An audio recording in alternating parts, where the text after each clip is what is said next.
اگر کسی کی طبیعت میں بوجھ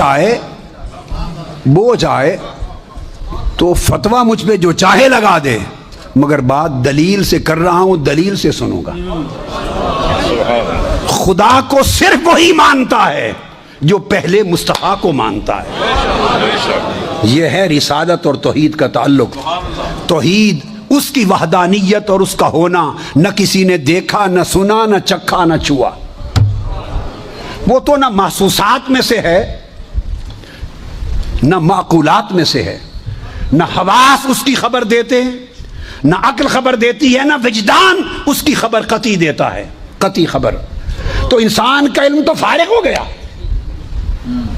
آپ نے آنکھ سے پوچھا وہ ہے، اس نے کہا میں نے تو دیکھا نہیں کبھی۔ کان سے پوچھا اللہ ہے، اس نے کہا میں نے تو کبھی سنا نہیں۔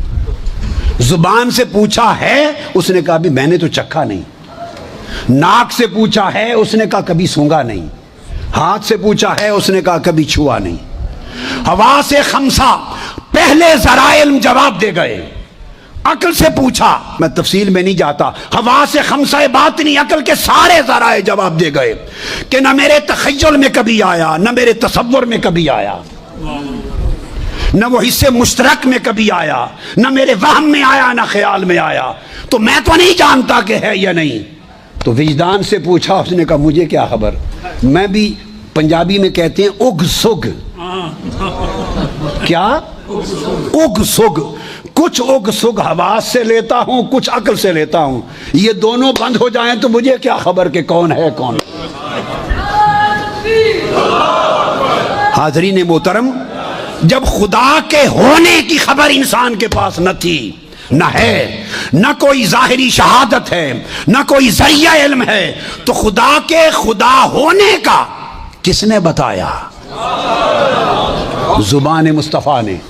تو مصطفیٰ کا مقام یہ ہے اسلام میں کہ آپ نے فرما دیا وہ ہے، ہم نے مان لیا ہے۔ فرما دیا ایک ہے، ہم نے کہا ایک ہے۔ وہ جو بتاتے گئے ہم مانتے چلے گئے۔ ارے ایمان کا مطلب یہ ہے کہ مصطفیٰ کو مانو، پھر جو منواتے جائیں مانتے جاؤ، جو چھڑاتے جائیں چھوڑتے جاؤ۔ اگر یہ ماہیت آ گئی تو اس کو ایمان کہتے ہیں۔